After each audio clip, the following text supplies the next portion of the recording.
Welcome to Overwhelm is Optional, the podcast for big-hearted, highly driven professionals who are ready to turn overwhelm into clarity, ease and joy. I'm Heidi Marke, the Gentle Rebel Coach, and in each episode I share insights, stories and practical tools to help you gently rebel against the pressure to push on through. Because you matter. How you are in the world matters.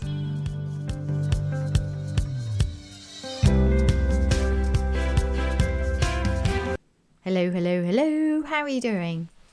Welcome to the Overwhelm is Optional podcast. Please forgive the noise. Rosie's scratching. The scaffolders are banging around outside because next door's having the ridge, the ridge removed, the ridge updated, renewed on the thatched cottage next door. But if I don't record and you don't manage to forgive me for any noisy distractions, then this isn't going to happen because it's a really busy week. And anyway, I'm excited to bring this week's episode to you. So please forgive the noise, ignore the clanking, ignore Rosie, whatever she's doing. She's very, very old. Oh, I'll tell you a funny story about Rosie before we start. So Rosie's 12, which is old, especially for a Cavalier Spaniel. And the other day she decided to come for a walk. Walks to her are now optional, which is fine. She's an old lady. Anyway, we're walking through the woods and suddenly Rosie picks up speed. Usually she dawdles. Occasionally she runs, but not in general. Suddenly, masses of speed, charging on ahead, tail raised high in the air. I'm like, what is going on? And I look and there's something sticking out the side of her mouth. Something big sticking outside the mouth. I think, oh my God, she's got half a rabbit or something. She had the back end of a squirrel, obviously been dead a while, but not disgustingly. Quite a clean break. Badger or something, I expect. So she's charging through the woodland with this huge squirrel tail out the side of her mouth. I couldn't catch her. She was so happy. So this very old dog is literally charging with absolute delight, which reminded me of the time when she was quite young, when she did actually get half a rabbit, and that was disgusting. And she squeezed it through the cat flap with great skill. Isn't it funny? Dogs are disgusting, aren't they? But lovely. Anyway, I thought that might make you laugh or cringe, one or the other. Actually, we could do the whole, what can we learn from Rosie in this situation? And it is the whole, so she's old and doesn't have as much energy, but when she finds something that she loves, she suddenly has loads of energy. Yeah, that's a nice metaphor, isn't it? Like it?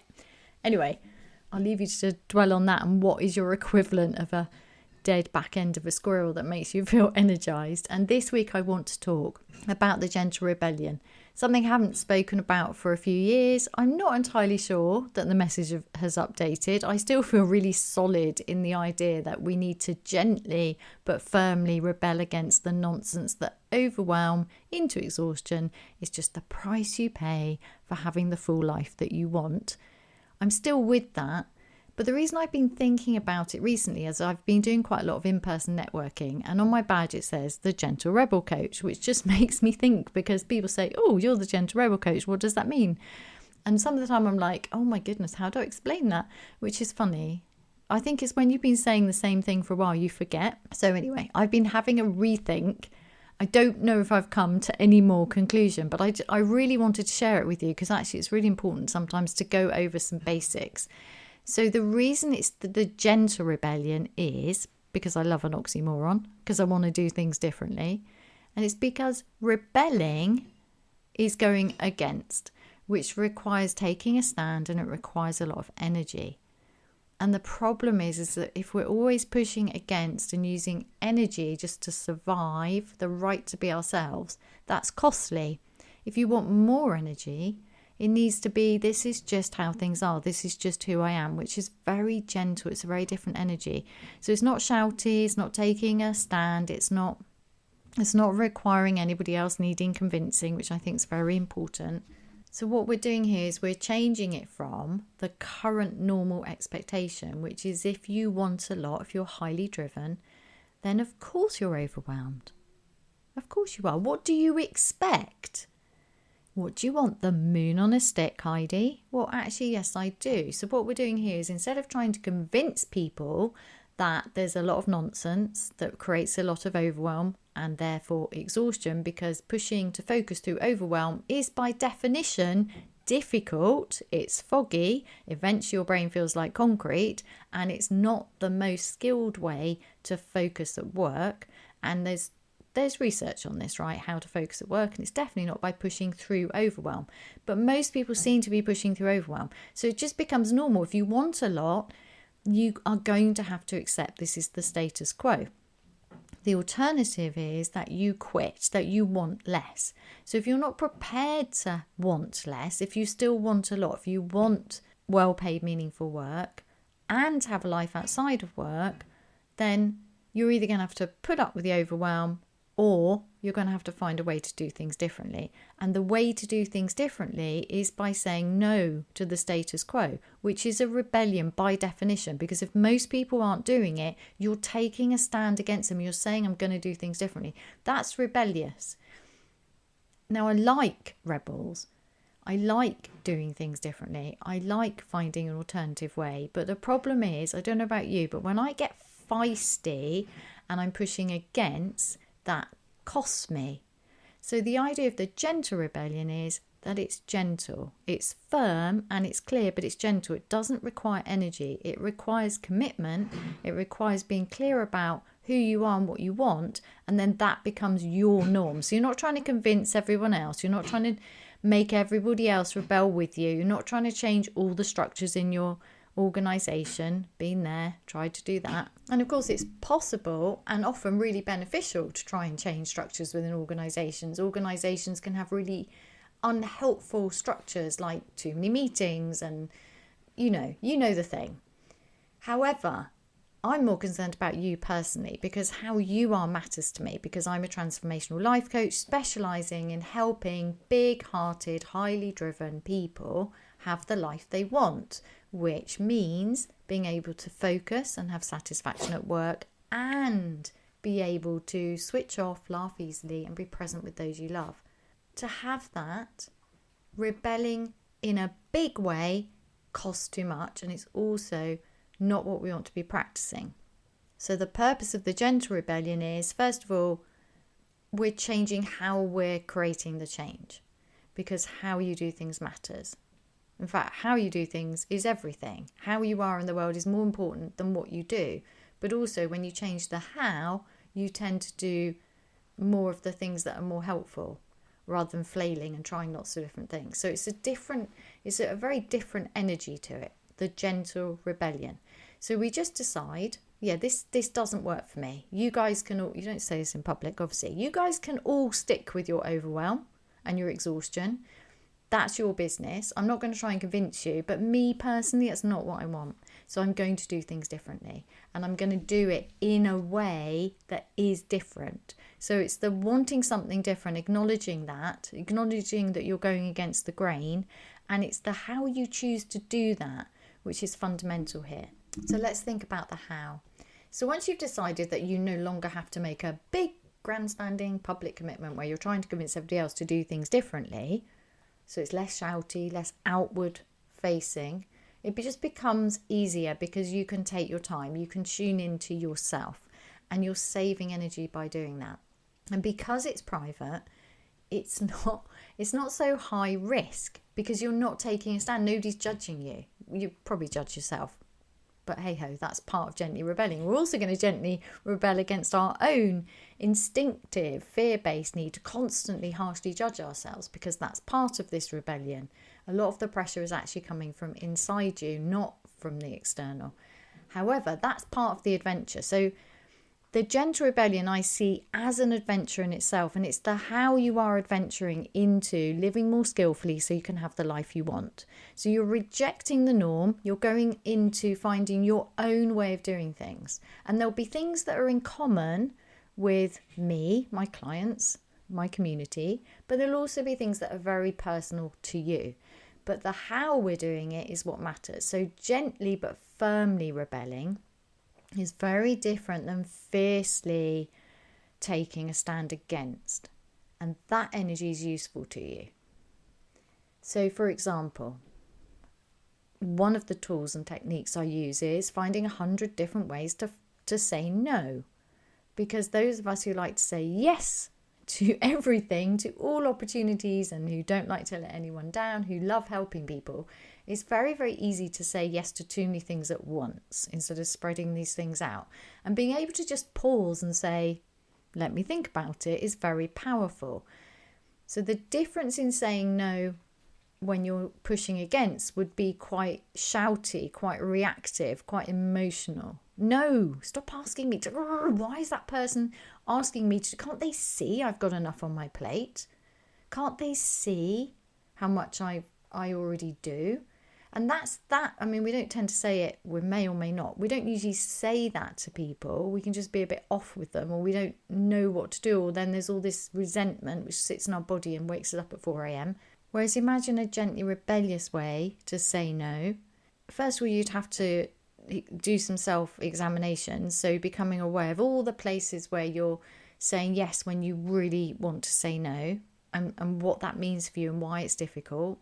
And although that requires effort and it can be quite emotional, it's really important, because then what's happening is you're not just learning 100 different ways to say no, you're actually learning how to honour who you are. You're getting to know yourself better, and that in my opinion is far more important than being able to say no. It's just knowing who you are. Then it snowballs and gets really, really easy. You don't actually need 100 ways to say no. You actually just need to know who you are, what matters to you, and have 1 or 2, maybe 3 ways of saying no. So imagine saying no in a gently rebellious way. Can I think about it? Maybe. Can I get back to you? I'd love to, but I'm not sure I've got time at the moment. No. Do you hear that? No. Not for me, thank you.